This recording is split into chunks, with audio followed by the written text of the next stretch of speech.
Red book రాజ్యాంగంతో వెన్నుపోటు party పాలనలో ఆ వెన్నుపోటు పార్టీ నాయకుడు రచించిన కుట్ర రాజకీయాలు ఈరోజు మనం చూస్తా ఉన్నాం. విరూపాక్షన్న అరెస్టు, అన్యాయంగా ఆయనను జైలుకు పంపడం,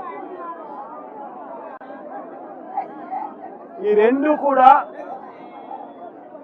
రెడ్ బుక్ రాజ్యాంగం రాష్ట్రంలో ఎలా అమలవుతా ఉంది అని చెప్పి అద్దం పడతాయి.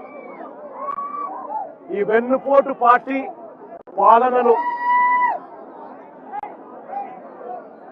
ఈరోజు రాష్ట్రంలో పరిస్థితి ఏమిటి అని అంటే, బాధితులే ఇవాళ నిందితులు అవుతా ఉన్నారు. రాష్ట్రంలో ఇవాళ పరిస్థితి ఏమిటి అని అంటే, దాడికి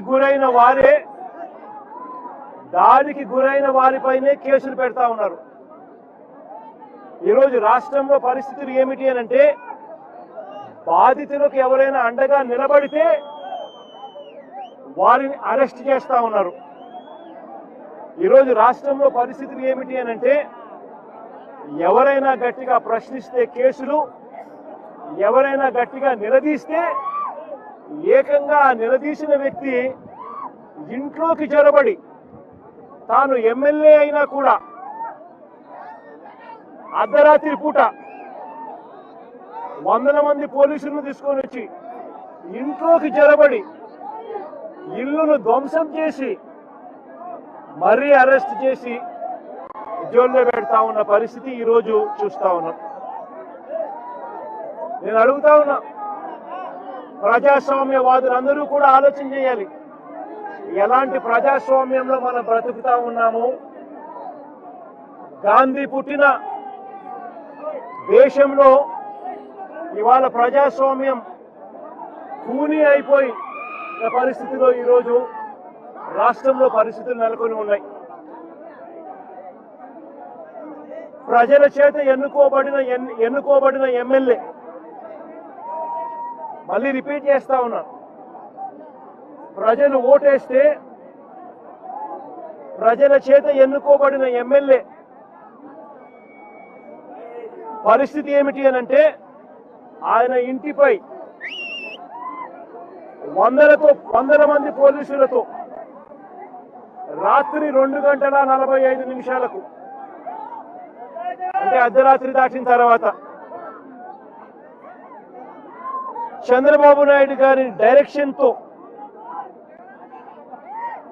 ఆయన ఇంట్లోకి వచ్చి, ఎమ్మెల్యే గారి ఇంట్లోకి వచ్చి, ఆయన నిద్రపోతా ఉన్న సమయంలో డోర్లు పగలగొట్టి సీసీ కెమెరాలన్నీ కూడా ఎవరైనా దొంగతనానికి వస్తే సీసీ కెమెరాలు ఇంట్లో ఉంటే ఆ సీసీ కెమెరాలను ధ్వంసం చేస్తారు, తీసుకొని పోతారు. పోలీసులు చేసిన పని అది.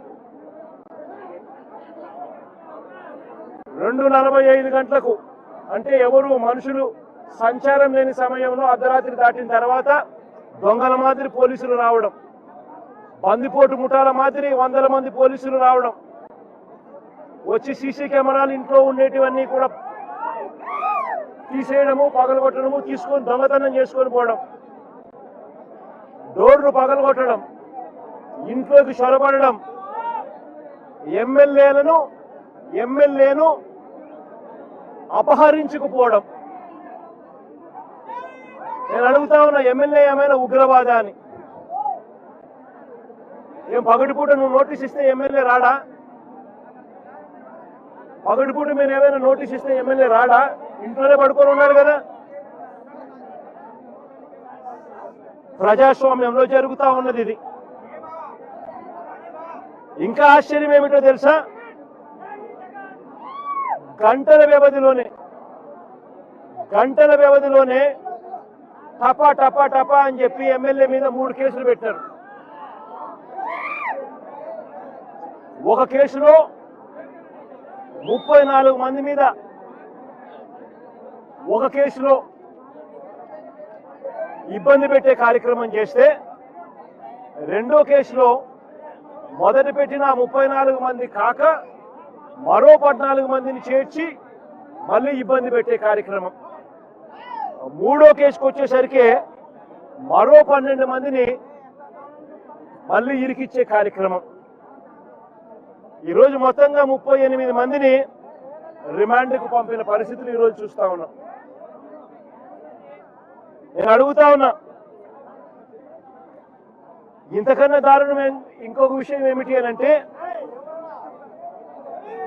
ఇంతకన్నా దారుణమైన విషయం ఇంకొకటి ఏమిటి అని అంటే, ఎమ్మెల్యేతో కూడా సరిపెట్టుకోవడంలా ఎమ్మెల్యే కొడుకును, ఎమ్మెల్యే తమ్ముడిని, తమ్ముడి కొడుకును మొత్తం అందరినీ జైల్లో పెట్టారు. అంతేకాదు మరో తమ్ముడి కొడుకును ఇరికించే కార్యక్రమం చేశారు. ఇలా మొత్తం కుటుంబాన్ని మొత్తం టార్గెట్ చేస్తా ఉన్న పరిస్థితులు కనిపిస్తా ఉన్నాయి. నేను ఒకసారి కొన్ని వివరాలని చెప్తాను, క్లుప్తంగా వివరాలన్నీ. 6 నేరాలు ఎలా చేశారో చెప్తాను. 6 ఇన్స్టెన్సెస్ ఇదే కేసులో నేను సైట్ చేస్తాను. న్యాయం ధర్మం బతుకున్నాయా లేదా అన్నది ప్రజాస్వామ్యంలో ఉన్న ప్రతి ఒక్కరూ కూడా ఆలోచన చేయమని కోరుతా ఉన్నా. ఆగస్టు 1వ తారీఖున చిప్పగిరి మండలం నుంచి సంగాల అనే ఊరు కేవలం 6 కిలోమీటర్ల దూరంలో ఉంది. సంగాల అనే ఊరు కేవలం 5-6 కిలోమీటర్ల దూరంలో ఉంది చిప్పగిరి నుంచి. ఆ సంగాల అనే ఊరి నుంచి గిరి అనే ఒక కార్యకర్త ఇరుపాక్షన్నకు తన ఇంటి మీద దాడి జరుగుతా ఉంది అని,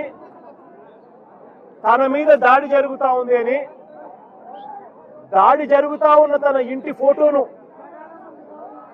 ఇంటి వీడియోను సైతం ఎమ్మెల్యేకు తాను పంపించి 7:45 ఎమ్మెల్యేకి ఫోన్ చేశాడు. అన్నా, నా ఇంటి మీద దాడి జరుగుతా ఉంది, నా మీద దాడి జరుగుతా ఉంది, పరిస్థితి విషమంగా ఉంది, నన్ను కాపాడండి అన్నా అని చెప్పి ఒక కార్యకర్త ఒక ఎమ్మెల్యేకి 7:45 వీడియో పంపించి మరి తాను ఎమ్మెల్యేకి ఫోన్ చేసి సమాచారం ఇచ్చాడు.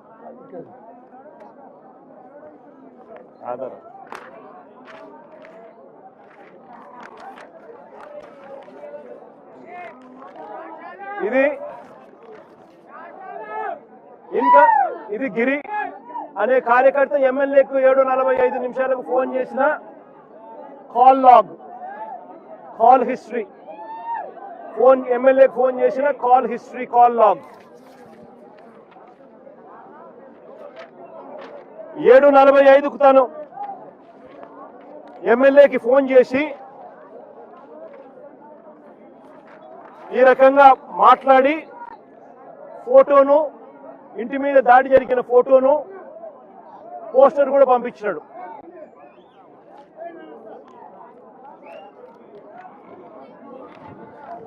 ఎమ్మెల్యే ఒక కార్యకర్త తనకు ఫోన్ చేసినప్పుడు అవి చూసినప్పుడు నివ్వెరపోయి ఎమ్మెల్యే వెంటనే చిప్పగిరి పోలీస్ స్టేషన్ ఎస్ఐకి 7:47 అంటే వెంటనే మాట్లాడిన తర్వాత 7:47 ఎస్ఐకి ఫోన్ చేసినాడు.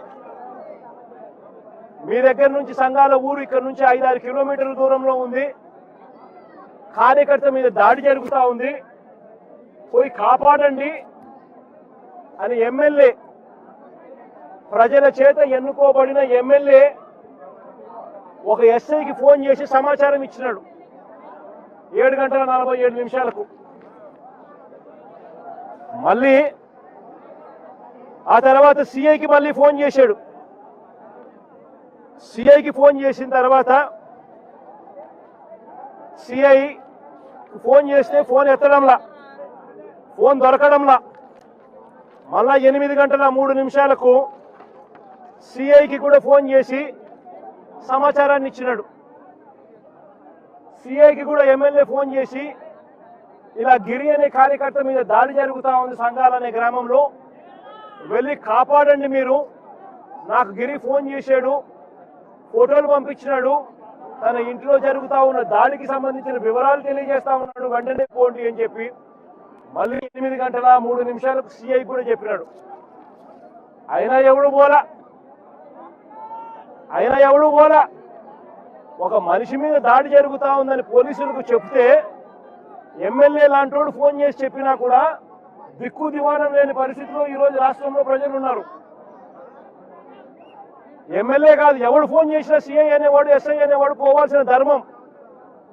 అది ఎస్ఐ డ్యూటీ, సిఐ డ్యూటీ. ఎవడైనా కూడా నా ప్రాణం పోతా ఉంది, నా ఇంటి మీద దాడి జరుగుతూ ఉంది అని చెప్పి తనకు ఏదైనా సమాచారం అందితే వెంటనే అక్కడికి వెళ్ళి కాపాడాల్సిన ధర్మం ఎస్ఐ మీద, సిఐ మీద ఉంది. అట్లాంటిది ఎమ్మెల్యే చెప్తే కూడా పోలా. ఎమ్మెల్యే చెప్తే కూడా పోకపోతే ఆ తర్వాత మళ్ళా 8:08కి అంటే మళ్ళా దాదాపుగా అరగంట తర్వాత 7:45కు తాను గిరి ఫోన్ చేసినాడు మొదటిసారి ఎమ్మెల్యేకి. మళ్ళీ 8:08కి మళ్ళీ గిరి ఎమ్మెల్యేకి ఫోన్ చేసినాడు. అన్న నా పరిస్థితి చాలా అన్యాయంగా ఉంది, నువ్వు రాకపోతే నేను ఇబ్బంది పడే పరిస్థితిలో ఉన్నాను, పోలీసులు ఎవరు నా ఇంటికాడికి వచ్చి నన్ను కాపాడే కార్యక్రమం జరగలేదు అని మళ్ళీ 8:08కి ఒక కార్యకర్త ఎమ్మెల్యేకి ఫోన్ చేస్తే ఇంతకు ముందు పోలీసులు ఎవరు పోని పరిస్థితి కనపడితే నేను అడుగుతా ఉన్నా, ఎమ్మెల్యే అనేవాడు ఏం చేయాలా అని. ఎమ్మెల్యే అనేవాడు పోవాల్సిన ధర్మం కనీసం ఎమ్మెల్యే మీదకి లేదా అని అడుగుతా ఉన్నా. ఎమ్మెల్యే అనే మనిషికి మనసు మానవత్వం ఉంటుందా లేదా అని అడుగుతా ఉన్నా.